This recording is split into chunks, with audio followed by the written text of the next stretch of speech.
అందరికీ మరణాతండి. సర్వశక్తివంతులకు ప్రభు సమాధానం ఇచ్చి నడిపించునుగాక. బాగున్నారండి?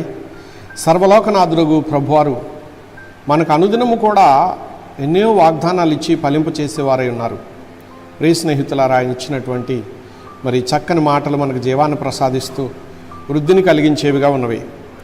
మరి బైబిల్ గ్రంథంలో కీర్తన గ్రంథం చూద్దాము. 103వ కీర్తన 13వ వచనాన్ని మనం చూసినట్లయితే, తండ్రి తన కుమారుల ఎడల జాలిపడినట్లు యెహోవా తనయందు భయభక్తులు గలవారి ఎడల జాలిపడును అని వ్రాయబడి ఉన్నది. ప్రియ స్నేహితులారా, ఇది దావీదు గారికి దేవుడు అనుగ్రహించినటువంటి భాగ్యము. దావీదు గొర్రెల కాపరి అయినటువంటి దావీదును దేవుడు కనికరించాడు గనుక ఆ కనికరం పొందినటువంటి దావీదు ఇలాగును దేవుని సన్నిధానంలో సాక్ష్యమిస్తూ ఆత్మతో నింపబడి పలుకుతున్నటువంటి చక్కని మాట. ప్రియమైనటువంటి స్నేహితులారా, నేడు మనమును అలాగును దేవుని సన్నిధిలో దేవుని ఆత్మతో నింపబడి చక్కగా పలకవలసినటువంటి వారమై ఉన్నాము. తండ్రి తన కుమారుల ఎడల జాలిపడినట్లు అని ఆయన చెప్తూ ఉన్నాడు. ప్రియమైన స్నేహితులారా, తండ్రి అనగా దేవుడిక్కడ. భూలోకములో తండ్రి కుమారుల ఎడల ఎలా జాలి కలిగి ఉంటారో అలాగే పరలోకపు తండ్రి జాలి గలవాడు అని చెబుతున్నారు. యెహోవా తనయందు భయభక్తులు గలవారి ఎడల జాలిపడును అన్నారు. ఇక్కడ భూలోకపు తండ్రి జాలిపడుతున్నట్లుగా మన తండ్రి అంటే పరలోకపు తండ్రి యెహోవా దేవుడు భూలోకమందున్నటువంటి ఆయన పిల్లలమైన మనము ఆయన యందు భయభక్తులు కలిగి ఉంటే జాలి పడతారు అని చెప్పి ఆయన సాక్ష్యమిస్తున్నారు.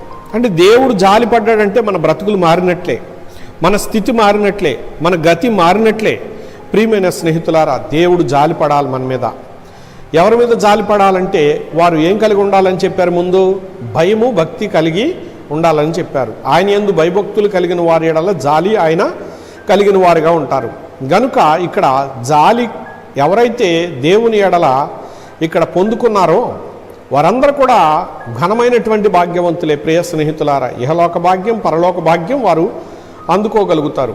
ప్రియమైన స్నేహితులారా, ఈ దావీదు గారు ఒకప్పుడు అనగా బాల్య దినాల్లో గొర్రెల కాపరే, కానీ ఆ భాగ్యాన్ని అందుకున్నాడు కనుక ఇతడు దైవ జనాంగములను పరిపాలించేటటువంటి మహారాజుగా మారాడండి. మహారాజు అయ్యాడు. అతని ఖడ్గానికి తిరుగులేదు. యుద్ధంలోకి వెళ్ళాడంటే శత్రువులందరూ కూడా మరి ఆయన ఎదుట నిలవలేనటువంటి పరిస్థితులు. కారణము దేవుని శక్తి, దేవుని ఆత్మ ఆయన్ని నడిపిస్తూ ఉంటుంది కనుక అపజయం అన్నది ఆయన పొందలేదు. ప్రియమైన స్నేహితులారా, అందుకే ఈ చక్కని మాటలు ఆయన వచిస్తూ ఉన్నారు. ప్రియులారా, ఇక్కడ మన కుటుంబంలో మన బిడ్డలు బాగుండాలంటే ఇలాంటి చక్కని మాటలు చెప్పి వారిని బలపరుచుకుందాం. మరి సర్వోన్నతుని ఎడల భయభక్తులు వారికి నేర్పించుకుందాం. అప్పుడు వారి జీవితాలు బాగుంటాయి. ప్రియ స్నేహితులారా, ఇట్టి భాగ్యము నేడున్న మనందరికీ ప్రభు ప్రసాదించునుగాక. చిన్న ప్రార్థన చేద్దాం. మహాపరిశుద్ధుడా, మా పరలోకపు తండ్రి, నీకు స్తోత్రములు. ఈ వాగ్దానములోని దీవెన ప్రభు ఇదిగో తండ్రి, మా ఎదురున్న మా సహోదరులు వారి చిన్నారులకు ప్రసాదించుము, వారికి ప్రసాదించుము. దేవా స్తోత్రములు. నీ పవిత్రమైన కృపలో దేవుని యందు భయభక్తులు గలవారుగా వర్ధిల్లుట వారికి నేర్పించుము. దేవా స్తోత్రాలు. తండ్రి తన కుమారుల ఎడల జాలిపడినట్లు యెహోవా తన యందు భయభక్తులు గలవారి ఎడల జాలిపడినట్లు ప్రభువా ఈ అనుభవాలన్నీ అందుకునే భాగ్యవంతులుగా తీర్చిదిద్దమని సర్వాధికారి ప్రభు పేరిట సర్వోన్నతులకు ప్రభు యొక్క పోలికలో ఉన్న సర్వమానవుల్ని చేతులకు అప్పగించి యేసు నామమున ప్రార్థన సమర్పిస్తున్నాను పరమ తండ్రి. ఆమేన్. అందరికీ మరణాతండి.